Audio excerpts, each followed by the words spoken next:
toi qui nous visites à l'occasion de ces partages sur la vie avec Jésus. Alors, la dernière fois, Papa Jean-Daniel, nous avions discuté sur notre vie comparée à un vase coloré, mais très fragile et instable, comme tu peux le voir avec une pointe en bas, et qui a besoin d'être appuyé sur un support à 3 pieds, un trépied. Qu'est-ce que c'est qu'un trépied? Alors, un trépied, ça peut être une table, ça peut être un siège qui a 3 pieds.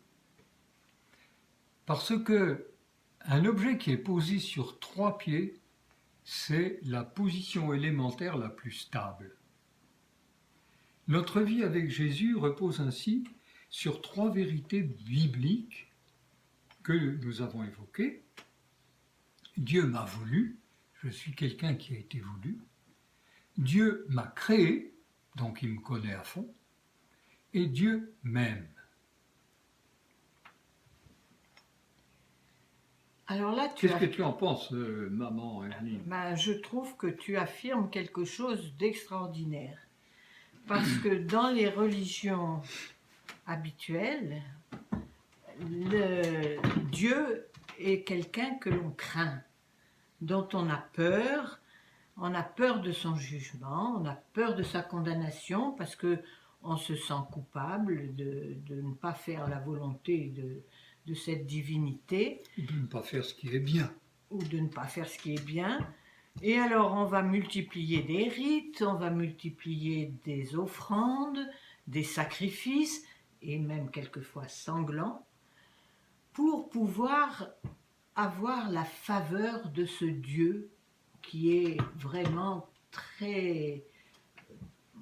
Qui nous apparaît sévère, en quelque sorte. Qui nous apparaît très sévère, oui. Et là, toi, tu viens de nous dire que Dieu nous aime. Alors, je ne sais pas sur quoi tu t'appuies pour dire cela. Alors justement, puisque c'est notre base, eh bien, la Bible nous révèle qui est Dieu. Elle parle depuis le début de ce livre de son amour pour l'homme et pour les hommes. On l'a déjà vu, mais s'il ne les aimait pas, est-ce qu'il ne les aurait pas créés avec un environnement satisfaisant tous les besoins des humains, oui. Et en même temps en disant qu'il veut s'en faire des collaborateurs pour être en bénédiction au monde. Quel programme! Alors certainement. Alors, les prophètes, dans le cours de la Bible, les prophètes, comme par exemple Jérémie, ont entendu les paroles de Dieu très fortes, comme par exemple « Je t'aime d'un amour éternel, c'est pourquoi je te conserve ma bonté ». Ça se trouve dans le livre de Jérémie, qui est un des prophètes du milieu de la parole, au chapitre 31 et au verset 3. Et c'est une parole que Ésaïe, l'autre prophète qui était avant Jérémie, un siècle avant, avait entendu à peu près dans les mêmes termes. Il avait entendu Dieu lui dire « Avec un amour éternel, j'aurai compassion de toi. » Et pour moi, ça me semble quelque chose d'extraordinaire. Parce qu'un amour éternel, qu'est-ce que ça peut être? À notre époque, où on change de compagnon, on change d'amour comme on veut, la vie avec un seul amour, ça semble déjà quelque chose d'impossible, mais alors un amour éternel, mais qu'est-ce que ça veut dire? Alors déjà, le mot éternel est un mot qui nous échappe complètement. Ça nous échappe complètement comme notion. Cette idée que le temps n'existera plus.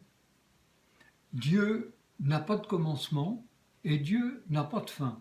Et pour nous, ça nous dépasse complètement. Pourquoi? Parce qu'on a un début, notre naissance, et qu'on a une fin, notre décès. Donc, ça, c'est un amour éternel pour nous, c'est quasiment inconcevable, comme maman Evelyne l'a exprimé. Mais alors, il y a quand même quelque chose qui est répété, qui est dit dans la lettre de l'apôtre Paul aux Romains, dans son chapitre 8, et qui est une parole extrêmement forte si on se l'approprie. Et cette parole, c'est celle-ci. Ni la mort, ni la vie, ni les anges, ni les dominations, ni le présent, ni l'avenir, ni les puissances, ni les êtres d'en haut, ni les êtres d'en bas, ni aucune autre créature ne pourra nous séparer de l'amour de Dieu. Rendez-vous compte de la dimension de cette phrase et de cette conception. Cette phrase, elle m'a été d'un grand secours dans mon adolescence, où on se sent toujours très mal, mais j'ai pu m'appuyer sur cette affirmation que rien ne peut nous séparer de l'amour de Dieu. Mais comment Dieu a-t-il prouvé cet amour?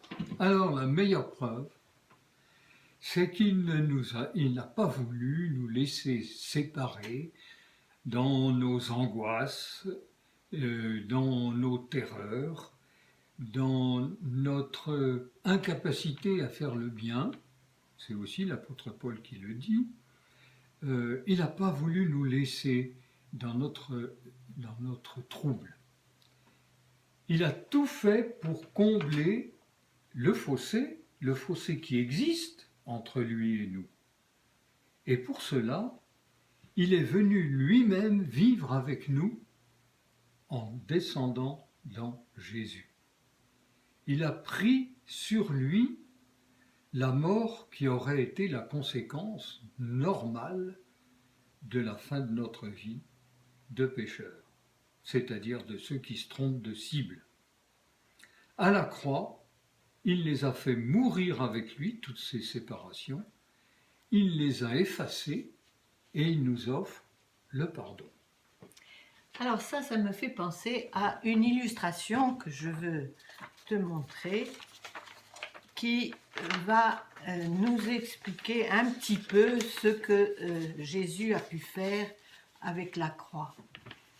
Alors, je ne sais pas si tu le vois bien, il y a un grand fossé noir qui sépare le monde dans lequel nous vivons, un monde où tu le vois, c'est tout désertique et sec, et de l'autre côté, le monde de Dieu, avec la verdure, la lumière, l'eau qui coule, et la croix au milieu permet d'accéder d'un monde à l'autre, permet de venir d'avoir accès au monde de Dieu.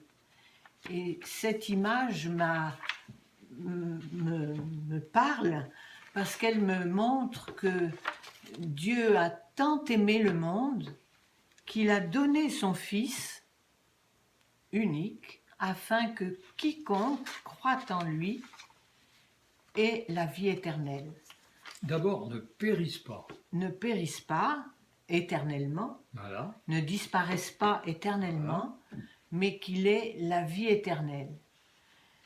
Et c'est un amour immense que Dieu nous a manifesté ainsi en Jésus.